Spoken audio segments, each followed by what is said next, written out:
భారత్ పాక్ సరిహద్దుల్లో సీన్ మారిపోయింది. రెండు దేశాల సైన్యాలు అప్రమత్తమయ్యాయి. భారత్ దూకుడు మీదుంటే పాకిస్తాన్ టెన్షన్లో కనిపిస్తోంది. పాకిస్తాన్ పై ఎలాంటి దాడులకైనా సిద్ధంగా ఉంది భారత్. పూర్తి సన్నద్ధతలో భారత త్రివిధ దళాలున్నాయి. శ్రీనగర్ కు చేరుకున్నారు ఆర్మీ చీఫ్ ద్వివేది. శ్రీనగర్ తో పాటు ఉధంపూర్ లో కూడా ఆయన పర్యటించబోతున్నారు. ఇక కశ్మీర్ లోయలోని ఆర్మీ కమాండర్స్ తో ద్వివేది భేటీ అవుతున్నారు. యుద్ధ సన్నద్ధతలో భారత ఆర్మీ నేవీ బలగాలున్నాయి. ఆక్రమణ్ పేరుతో సెంట్రల్ సెక్టార్ లో ఎయిర్ ఫోర్స్ విన్యాసాలు చేపడుతోంది. రఫేల్, సుఖోయ్ ఫైటర్ జెట్స్ తో వాయుసేన డ్రిల్స్ చేస్తోంది. పర్వతాలు, మైదాన ప్రాంతాల్లో చక్కర్లు కొట్టాయి విమానాలు. శత్రువులను టార్గెట్ చేస్తూ లాంగ్ రేంజ్ అటాక్స్ పై ఫోకస్ చేస్తోంది. ఇక తూర్పు సెక్టార్ లో ప్రత్యేక ఏర్పాట్లు చేసింది ఎయిర్ ఫోర్స్. అరేబియా సముద్రంలో నేవీ విన్యాసాలు నిర్వహించింది. ఐఎన్ఎస్ సూరత్ లో భారత నేవీ క్షిపణి పరీక్ష నిర్వహించింది.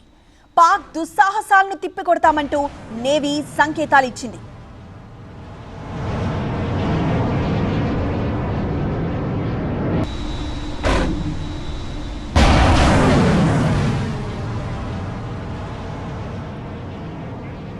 భారత్ దూకుడుతో బెంబేలెత్తిపోతోంది పాకిస్తాన్. కమ్రా ఎయిర్ బేస్ లో విమానాల టేకాఫ్లు, ల్యాండింగ్లు. భారత్ ఏ క్షణమైనా దాడులు చేయొచ్చని పాక్ లో ఒక భయం నెలకొంది. సరిహద్దుల్లో ఒక టెన్షన్ మోడ్ లో ఉంది పాక్ సైన్యం. భారత్ ను రెచ్చగొడుతూ పలుచోట్ల పాక్ ఆర్మీ కాల్పులు కూడా జరిపింది.